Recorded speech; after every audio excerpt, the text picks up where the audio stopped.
Before we begin this week's episode of the Grow Your Wealthy Mindset podcast, I want to tell you of a great guide that I made just for you.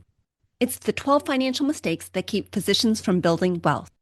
After talking to hundreds of physicians, I've heard many mistakes, and these are the ones that I thought were most important to share so that you can potentially avoid making these mistakes, or if you've already made them, learn a bit about how you might be able to recover.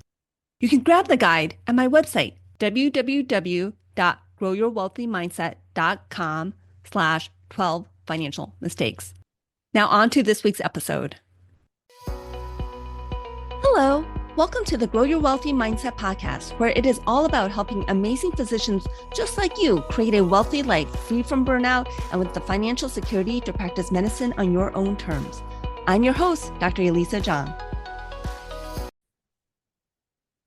Welcome back to the Grow Your Wealthy Mindset podcast. I've been traveling a lot this summer and have batched podcast episodes ahead of time so that you still have a new episode every week. However, I think it's important to pause and talk about current events, especially ones that can significantly impact physician finances. On Independence Day this year, Donald Trump signed the One Big Beautiful Bill Act into law. Prior to its passage, the bill went through many iterations, with provisions being added, removed, and negotiated between the House and the Senate. Ultimately, it passed through Congress without the support of a single Democrat. This new law spans over 800 pages. And I'll be honest, I haven't read the entire thing. I have read portions of various drafts leading up to its passage, and I've reviewed commentary from legal analysts, journalists, and podcasts that have broken it down. My goal today is to summarize how this bill is likely to impact physicians. I am not a lawyer or legal expert, but I'll do my best to provide a clear and accurate overview. Let's start with what many physicians may see as the positives. This bill makes permanent many of the temporary tax cuts from Trump's 2017 tax law, including lowering marginal income tax rates. It also eliminates federal income tax on overtime pay and tips. Overall, the largest tax cuts go to households earning between $460,000 and $1.2 million, a group that includes many physicians, other high-income professionals, as well as small business owners. For those of you who are real estate investors, the One Big Beautiful Bill Act also makes permanent 100% bonus depreciation for most property acquired after January 19, 2025. This change makes the short-term rental strategy even more attractive for W-2 earners looking to reduce their tax burden. It also benefits those of you who own your own private practice or business. Capital investments like equipment can now be deducted in full the year they're placed in service. If you're working in a rural clinical setting or a rural hospital, you'll want to pay attention to the $50 billion Rural Health Transformation Fund. This fund will disperse $10 billion annually from 2026 to 2030 to states that submit approved rural health transformation plans by December 31st, 2025.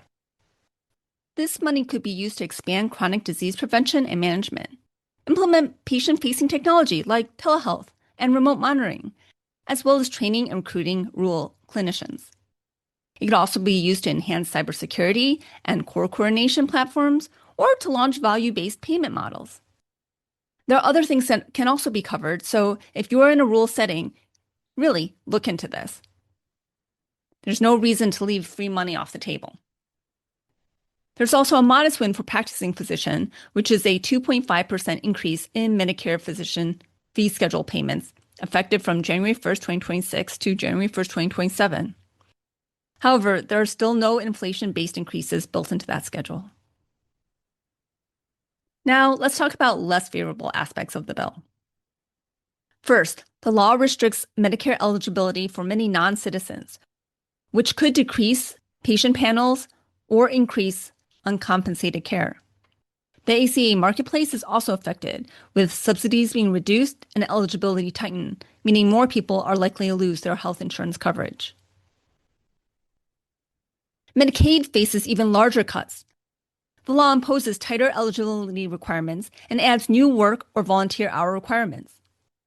It's estimated that 8 million people will lose Medicaid coverage by 2034. Depending on your practice, this could mean a significant increase in uncompensated care. One technical but important provision of the bill addresses the so-called provider tax. Here's a quick primer if you don't know what the provider tax is. When a state spends money on Medicaid, the federal government matches that spending at varying rates, depending on the state. For example, Maryland gets a dollar-for-dollar match. For every dollar that Maryland spends in Medicaid, the federal government will put another dollar towards Medicaid spending. On the opposite end is Mississippi, who receives the most amount of federal matching money of $3.33 in federal money for every dollar it spends.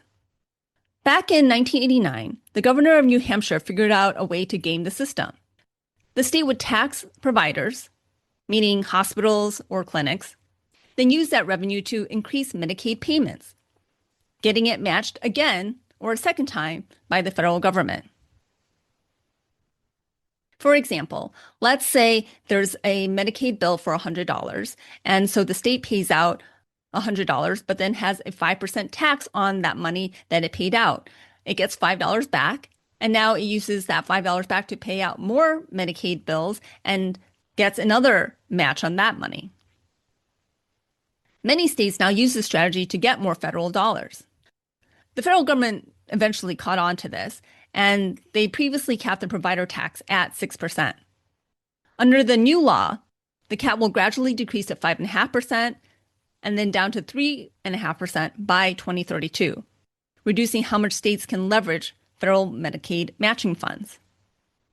And then what this means is that there's going to be less Medicaid money going to the states and less money available for Medicaid as a whole.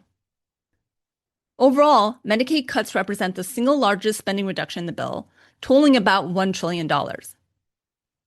These changes will undoubtedly affect any physician who treats Medicaid patients. The bill also provides provisions that ban Medicaid coverage from gender-affirming care, including hormone therapy and surgeries. That change actually took effect immediately upon enactment, and so has likely already led to some disruptions in patient care.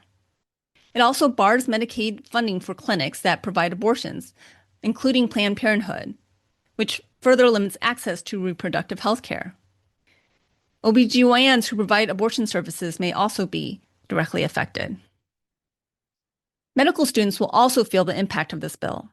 Starting in July 2026, federal student loans will be capped at $50,000 per year, with a lifetime cap of $200,000. According to the AAMC, more than 70% of medical graduates carry federal debt, with an average debt of over $212,000 in 2024. Since the new cap will be $200,000, that means there's going to be a lot of medical students who need to borrow more money and aren't able to borrow it from the federal government. Students may need to take out private loans to cover the remaining cost of their education, and those private loans will typically come with higher interest rates as well as fewer protections. This could potentially worsen the already existing physician shortage, especially in lower-paying specialties like primary care. There are also significant changes to Public Service Loan Forgiveness, or PSLF. PSLF didn't get cut entirely, which is good. The bill consolidates federal repayment options to just two different plans: a fixed 10 to 25-year standard plan and a new repayment assistance plan, abbreviated RAP or RAP. Older IDR plans like PAYE, IDR, ICR, and the SAVE plan are being phased out for new borrowers. If you have loans from before July 1st, 2026, then you must transition to the repayment assistance plan or the remaining IBR plan by July 1st, 2028 in order to stay eligible for PSLF. And finally, for those thinking of making energy-efficient home upgrades, there's a limited window to act. The tax credits for things like solar panels, energy-efficient windows, and heat pumps will expire on December 31st, 2025. EV credits are also being eliminated, with the $7,500 new EV credit and the $4,000 used EV credit both ending on September 30th, 2025. The EV charger tax credit ends on June 30th, 2026. In summary, while established physicians may benefit from lower personal income taxes, This bill could lead to lower compensation for those who care for Medicaid patients and may increase the amount of uncompensated care that many practices face. Depending on your specialty, practice setting, and stage of training or career, other provisions of this law may significantly affect you. Lastly, it's worth noting that this bill will add significantly to the federal deficit. The cost of the tax cuts in this bill is estimated to be about $4.5 trillion over the next 10 years. This could have broader implications for the US dollar, as well as the long-term appeal of US federal bonds. I hope this episode gave you a clear and balanced summary of how the One Big Beautiful Bill Act may affect your future as a physician. Please let me know what you thought of this episode. You can always reach out to me by emailing me at growyourwealthymindset@gmail.com. Thank you so much for being a listener of the Grow Your Wealthy Mindset podcast, and please share this episode with other physicians or people who you think may benefit from listening.